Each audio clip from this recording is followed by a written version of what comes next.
Alexander Harrington was the kind of man who commanded a room the moment he stepped inside.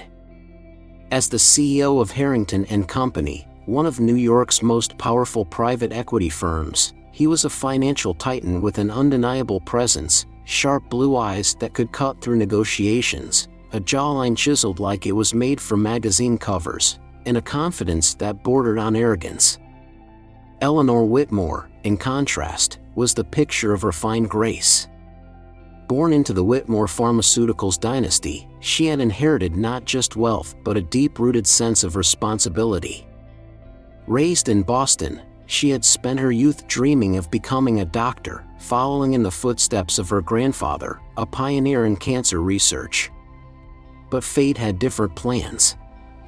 After her father's declining health forced her to step into the family's philanthropic endeavors, she became a beacon of compassion in high society, a woman who turned wealth into purpose.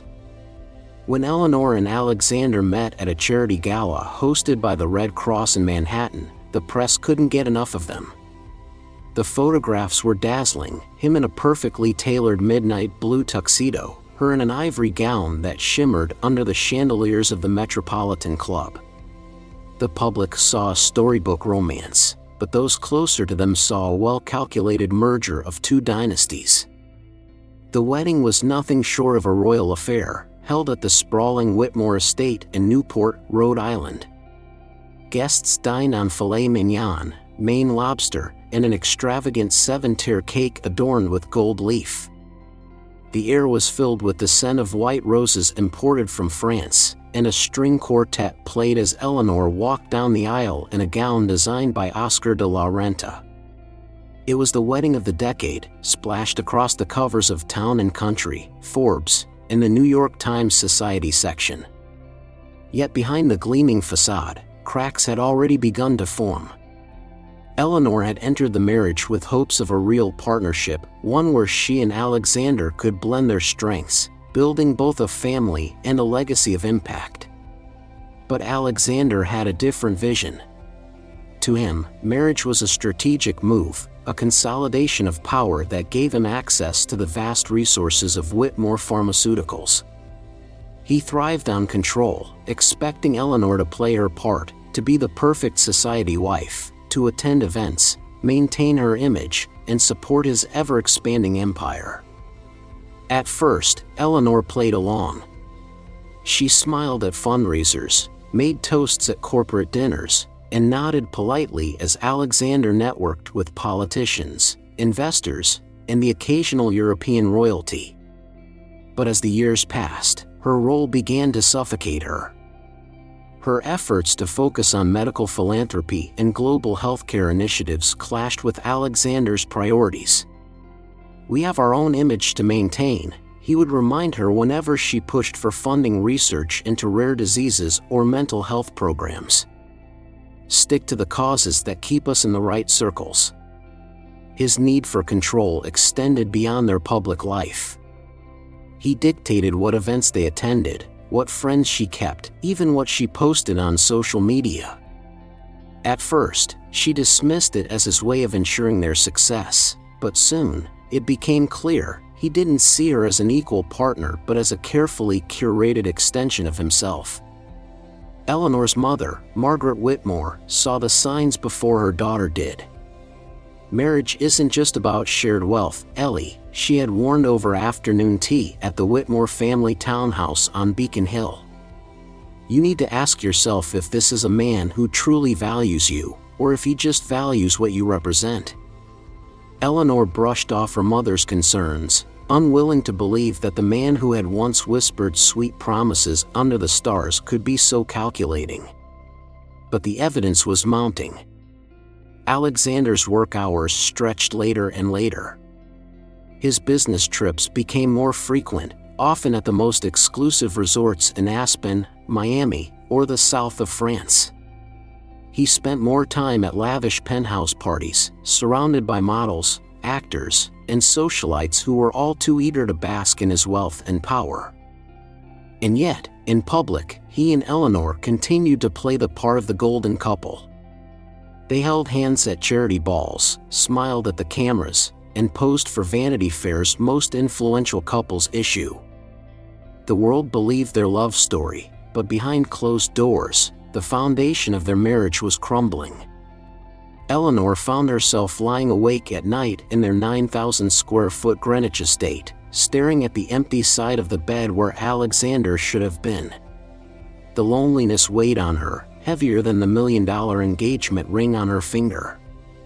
She knew their marriage was on shaky ground, but she had no idea just how close it was to a catastrophic collapse. It started as whispers in Manhattan's elite social circles, the kind of hushed conversations exchanged over $500 bottles of Cabernet Sauvignon at Michelin-starred restaurants or murmured behind gloved hands at charity luncheons. Alexander Harrington, the golden boy of Wall Street, was having an affair. At first, Eleanor dismissed the rumors. She had to. In their world, speculation was as common as designer handbags at the plaza. Besides, she had no proof. Alexander was always busy, constantly flying to Miami, Los Angeles, or London for business that couldn't wait. But in the age of discreet private investigators and social media leaks, even the most powerful men couldn't hide forever. Eleanor first felt the weight of suspicion when her cousin, Madeline Whitmore, sent her a message late one evening. "Ellie, I don't want to upset you, but have you seen this?" Attached was a grainy photo, Alexander at a private club in Tribeca, standing far too close to a striking brunette in a slinky red dress. Their body language told a story more damning than words ever could. Her name was Veronica Steele, a high-profile public relations executive famous for spinning reputations and climbing social ladders. In the business world, she was known as a fixer, the woman billionaires called when they needed to repair their public image. But in the right circles, she was also known for something else, being ruthless when it came to getting what she wanted. And now, she wanted Alexander. At first, Eleanor clung to denial, then rationalization. Maybe it was just business. Maybe the rumors were exaggerated. But deep down, she already knew the truth. The confirmation came not through gossip, but in the most public, humiliating way possible. A week later, Eleanor sat in her lawyer's office, reviewing the preliminary terms of her divorce. Though she hadn't signed anything yet, the reality of her collapsing marriage was setting in like a slow-moving storm. The betrayal was painful, but more than anything, she wanted to handle it with dignity, for herself, for her family, and especially for the child growing inside her. But Alexander had other plans. That morning, the media had already caught wind of the Harrington divorce, but what happened next turned it from a discreet legal proceeding into a full-blown scandal. As Eleanor arrived at the New York Supreme Court building, she was met by a wall of flashing cameras and a crowd of reporters shouting questions. She had expected some media attention. High-profile divorces always attracted the press, but what she saw next made her blood run cold. There, standing in the center of the courthouse steps, was Alexander. And beside him, draped on his arm like a trophy, was Veronica Steele. She was dressed to make a statement, a crimson power suit, diamonds glittering at her ears, a smirk curving her lips as she leaned into Alexander with an air of ownership. It was a calculated move, a direct message to Eleanor, to the media, to the world. Alexander, ever the master of public perception, waved to the cameras, flashing the same confident grin he once reserved for Eleanor. "Alexander, is it true you're divorcing Eleanor Harrington?" a reporter shouted. He didn't hesitate. "Yes," he said smoothly, voice carrying over the noise. "Eleanor and I have decided to part ways amicably." Eleanor felt a bitter laugh rise in her throat. Amicably? He was parading his mistress in front of the world while the ink on their divorce papers hadn't even dried. Then, Veronica sealed the spectacle with a final, deliberate move. She turned to the cameras and, with a smile as sharp as glass, said, "Some relationships just run their course. Isn't that right, darling?" Eleanor's heart pounded, but she refused to break. She wouldn't let them see her crack. She had been blindsided, humiliated, betrayed, but she would not be defeated. Inside the courthouse, Eleanor sat across from her attorney, Henry Caldwell, her hands clenched in her lap. "He planned this," she said, voice steady but cold. Henry nodded. "It was a power move. He wants to control the narrative, make you look weak, irrelevant." She exhaled slowly, forcing herself to focus. "Then we take that power back." Henry leaned forward. "What are you thinking?" Eleanor straightened her shoulders, a glint of something fierce in her eyes. "We fight," she said simply. The betrayal had been public.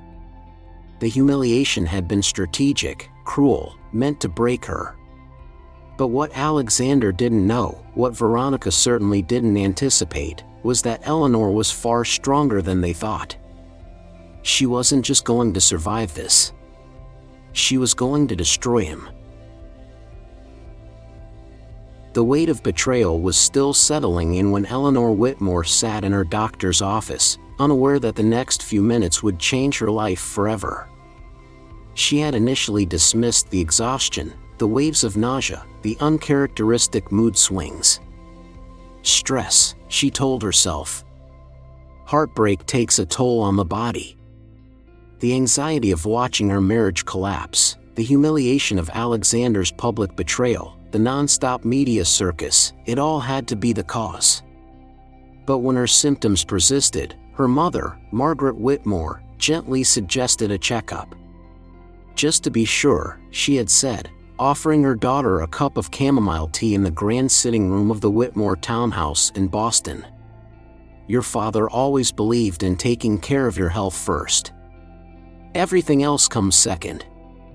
So here she was, sitting on the paper-lined examination table, still lost in thought when Dr. Alicia Martins, a longtime family physician, entered the room holding a folder. There was a warmth in her expression, the kind of look doctors gave when they had news that would change everything. "Eleanor," she said, her voice steady but tinged with emotion, "you're pregnant." For a moment, the world stopped. Eleanor stared at her, unblinking. Pregnant. The word felt foreign in her mouth.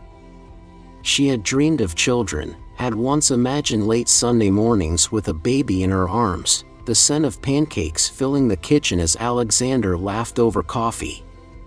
But those dreams had belonged to a different version of her life. A life where her husband had been faithful. Where she hadn't been betrayed. Dr. Martins gave her a moment to process before continuing. "You're about 8 weeks along," she said gently. "Your baby is strong. You're healthy. But Eleanor, stress isn't good for the pregnancy. You need to take care of yourself." Eleanor let out a slow breath, her hand instinctively resting on her still flat stomach. In that moment, a realization hit her like a tidal wave. This wasn't just about her anymore. She had been prepared to lose everything in the divorce, her pride, her position in high society, the marriage she had fought so hard to preserve. But now, she had something far more important to fight for. A new purpose, protecting her child. The drive back to her estate in Greenwich felt surreal. The house felt emptier than ever, despite its vast space and impeccable decor. The grand marble staircase, the crystal chandeliers, the expensive artwork, all things Alexander had once flaunted as symbols of their status, felt meaningless now. Eleanor curled up on the chaise lounge in her bedroom, her mind racing. Alexander would not take this news well. A child would complicate his plans. He had made it clear he wanted a clean break, free of responsibilities, free of ties to a past he had already discarded. She had no illusions. If Alexander saw the pregnancy as a threat to his carefully curated public image, he would try to manipulate the situation to his advantage. And she wouldn't let him. For the first time in weeks, Eleanor felt something besides heartbreak. She felt purpose. The hidden weapon, a clause that could destroy Alexander. That night, unable to sleep, Eleanor found herself in the study, surrounded by old financial documents from her father's estate. Her father, the late Robert Whitmore, had been a shrewd businessman, someone who never trusted easily, especially when it came to Alexander. As she sifted through files, searching for answers, she came across an old contract, one that detailed the financial partnership between Whitmore Pharmaceuticals and Harrington and Company. Her eyes scanned the pages, her heart pounding as she reached a section that had been overlooked before, a protection clause. It was a legal safeguard written into the original contract, a clause stating that if Alexander was found to have violated the moral integrity of their union, particularly through acts of infidelity or misconduct, Whitmore Pharmaceuticals had the right to reclaim every dollar invested in Harrington and Company. Eleanor's breath hitched. She read the clause again. And again. Her father had known. Maybe he hadn't predicted this exact scenario, but he had known enough to protect her. And now, Alexander's public affair, his arrogance in flaunting Veronica before the ink on their divorce papers was even dry, was about to cost him everything. A plan begins to form. Eleanor sat back, the wheels in her mind turning. She wasn't just going to fight Alexander for her dignity. She was going to take back everything he had stolen, her family's wealth, her future, and the security of her unborn child. She picked up the phone and dialed Henry Caldwell, her attorney and trusted friend. "Henry," she said, her voice steadier than it had been in weeks, "we need to talk." There was a pause on the other end, then Henry's voice, calm but curious. "Eleanor, what's going on?"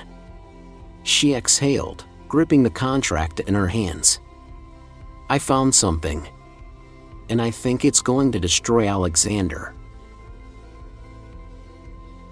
Eleanor had always known that divorce from a man like Alexander Harrington wouldn't be simple. He didn't lose. Not in business, not in life, and certainly not in court. But this wasn't just about divorce anymore. It was war. The moment Eleanor's legal team invoked the Whitmore clause, everything changed. The clause, buried deep within the financial agreements between Whitmore Pharmaceuticals and Harrington and Company, stipulated that if Alexander violated the moral integrity of their marriage, every dollar invested in his company could be legally reclaimed. And his very public affair with Veronica Steele? That was the smoking gun. When Eleanor's attorneys, led by the formidable Henry Caldwell, filed a financial claim against Harrington and Company, Alexander's response was immediate and aggressive. His legal team, spearheaded by Caroline Adler, one of the most cutthroat attorneys in New York, pushed back hard. They tried to dismiss the clause, calling it outdated and irrelevant. They argued that personal indiscretions had no bearing on corporate finances. They claimed that Eleanor was merely a scorned woman looking for revenge. But the evidence was damning. Tabloid photos of Alexander and Veronica, locked in intimate embraces at exclusive events, were plastered across every major newspaper and gossip site. Social media had turned him into the poster child of infidelity and corporate greed. Even his own investors were beginning to doubt him. But Alexander wasn't just fighting for his company. He wanted to destroy Eleanor. When attempts to dismiss the clause failed, he played the only card he had left, custody.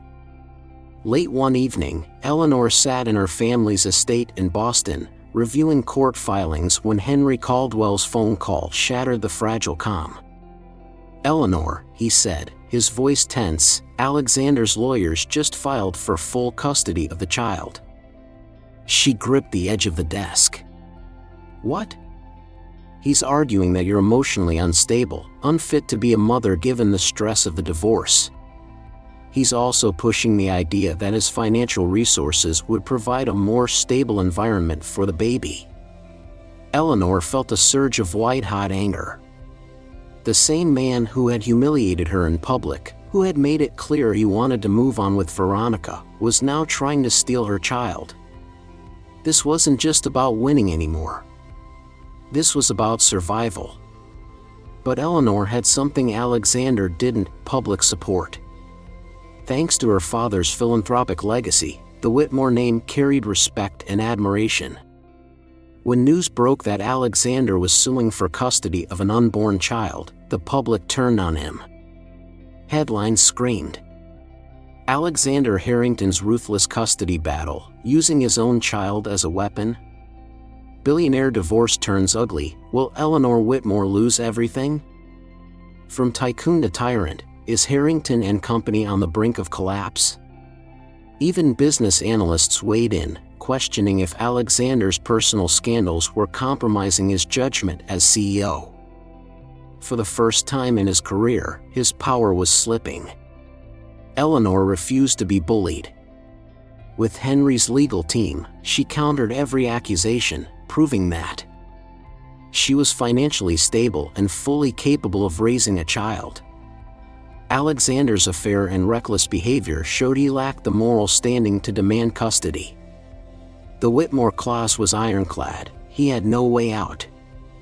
As the court date loomed, Alexander found himself cornered. His investors were backing away. His public image was in ruins. Even Veronica began to pull away, sensing the ship was sinking. And for the first time, Alexander Harrington realized he might actually lose. The day of reckoning had arrived. New York's Supreme Court was packed, not just with lawyers and journalists, but with spectators eager to witness the final chapter of one of the most scandalous divorces in recent history.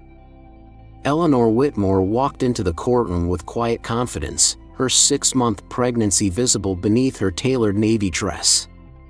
She had spent weeks preparing for this moment, not just to defend her rights, but to ensure that Alexander Harrington finally faced the consequences of his arrogance. Alexander, by contrast, appeared as he always had: polished, composed, a man who had built his empire on the illusion of invincibility. But behind the facade, there were cracks. His usual air of control was strained, and his legal team, led by Caroline Adler, had already begun preparing contingency plans should the court rule against him. The stakes were monumental. Would Alexander walk away unscathed, securing his company and financial empire? Or would Eleanor strip him of everything he had built, proving that even the most powerful could fall? Henry Caldwell, Eleanor's attorney, delivered a masterful closing argument.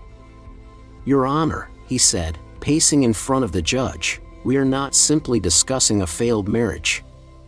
This is about integrity, about trust, about a man who leveraged my client's family fortune to build an empire, only to discard her when it no longer suited him."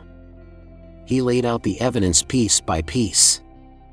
The Whitmore clause, which legally tied Whitmore Pharmaceuticals' investments to Harrington and Company, contingent on Alexander upholding ethical standards. Public proof of his affair, photos, statements, media reports that painted an undeniable picture of his betrayal. Financial documents showing Eleanor's family's direct investments, proving they were not gifts or shared assets, but legally protected funds. Alexander's lawyer attempted to counter, arguing that personal behavior should not dictate corporate control. But then came the moment that shattered his case entirely.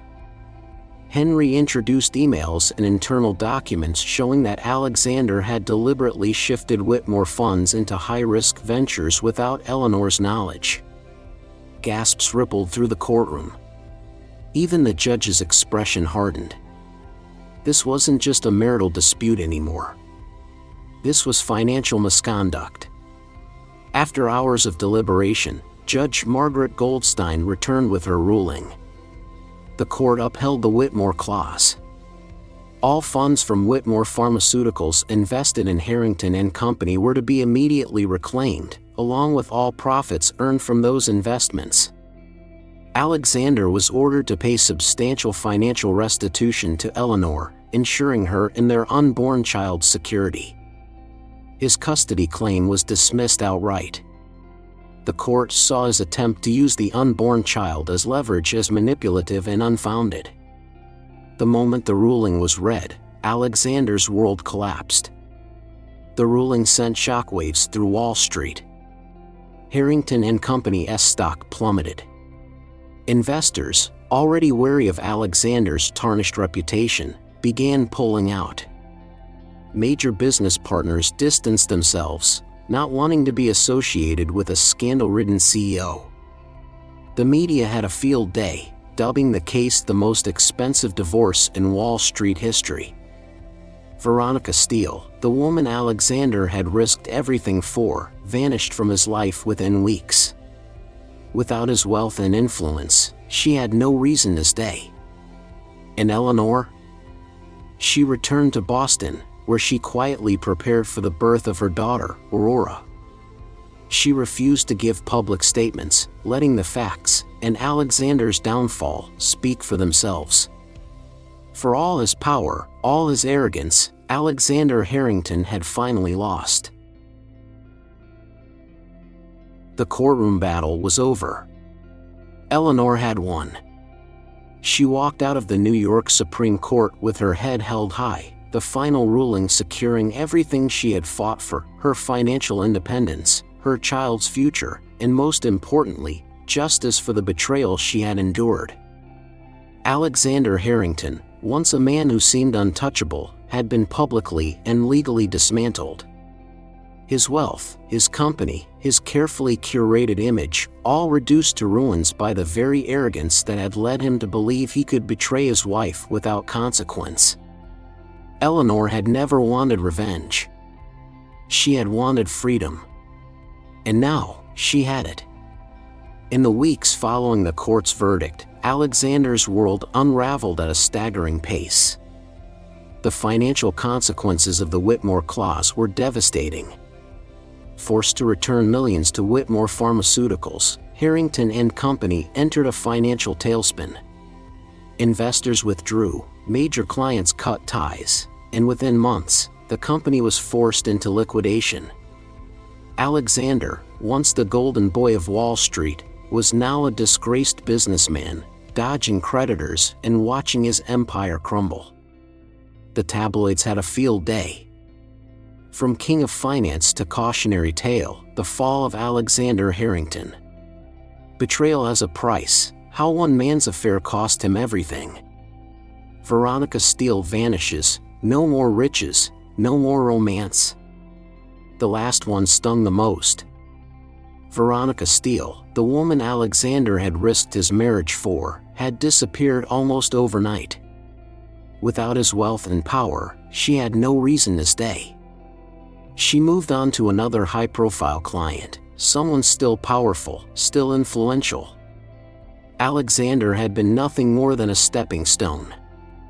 And for the first time in his life, he had no one to blame but himself. While Alexander's life crumbled, Eleanor focused on building hers.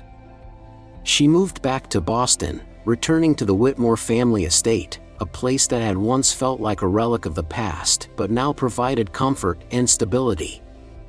She refused to give interviews or entertain the media circus surrounding the case. She had said all she needed to say in court. Instead, she poured her energy into preparing for the birth of her daughter. On a crisp autumn morning, surrounded by her mother, Margaret, and her closest friends, Eleanor gave birth to Aurora Whitmore Harrington. She chose the name Aurora for what it symbolized: a new dawn, a new future, a life untouched by the mistakes of the past. Holding her newborn in her arms, she knew she had made the right choice. She had fought, not just for herself, but for the legacy of her family and the future of her child. And in the end, she had won more than just a legal battle. She had won back her life. Alexander faded from the public eye. His fortune depleted, he moved into a modest apartment in the Upper East Side, living off what little remained of his personal assets. Occasionally, his name resurfaced in finance circles, a cautionary tale of how power, when wielded recklessly, could be lost in an instant. There were whispers that he was trying to rebuild, seeking new investors, attempting a comeback. But in the world of high finance, redemption was rarely granted to those who had fallen so spectacularly. He had learned too late that wealth could be rebuilt, but trust, once shattered, was impossible to restore. Years later, Eleanor sat on the terrace of her family estate, watching Aurora play in the garden. The storm that had once consumed her life had passed. She had not just survived, she had thrived. She had built something greater than money or reputation. She had built a life filled with meaning, security, and love. And that, she realized, was the greatest victory of all. Life often teaches its most profound lessons not in moments of joy, but in trials of hardship and betrayal. Eleanor's story is one of resilience, a reminder that dignity, self-respect, and perseverance can triumph over deceit, loss, and injustice. Her journey was not just about reclaiming financial assets or winning a courtroom battle, it was about rebuilding a life rooted in purpose and self-worth. One of the greatest lessons from her experience is that true wealth is not measured in money or power, but in character and legacy. Alexander had everything: status, influence, and control, yet in his arrogance, he failed to realize that without trust and honor, even the mightiest empire can crumble. His fall was not a result of bad luck but of his own choices, of prioritizing greed over loyalty, indulgence over integrity. Eleanor, on the other hand, chose a different path. She could have sought revenge fueled by bitterness, but instead, she acted with wisdom, patience, and unwavering resolve, ensuring not only her own security but also a lasting legacy for her child. For those in later stages of life, Eleanor's story is a powerful testament to the idea that it is never too late to reclaim control over your life. Whether through financial independence, emotional healing, or personal reinvention, every individual has the power to redefine their future. It reminds us that setbacks, even the most painful ones, do not define us, our response to them does. This story also underscores the importance of legacy and the values we pass on. In the end, what we leave behind is not just wealth, but the lessons, integrity, and strength that shape the next generation. Eleanor's father, though no longer alive, had set in place safeguards that ultimately protected her, proving that foresight, wisdom, and strong values can provide security far beyond material wealth. For anyone who has ever felt wronged, discarded, or underestimated, Eleanor's journey is proof that justice, whether legal, personal, or moral, will always find its way. It is a reminder that dignity cannot be stolen, resilience cannot be broken, and true success is not about winning against others, but about building a future where you stand strong, proud, and at peace.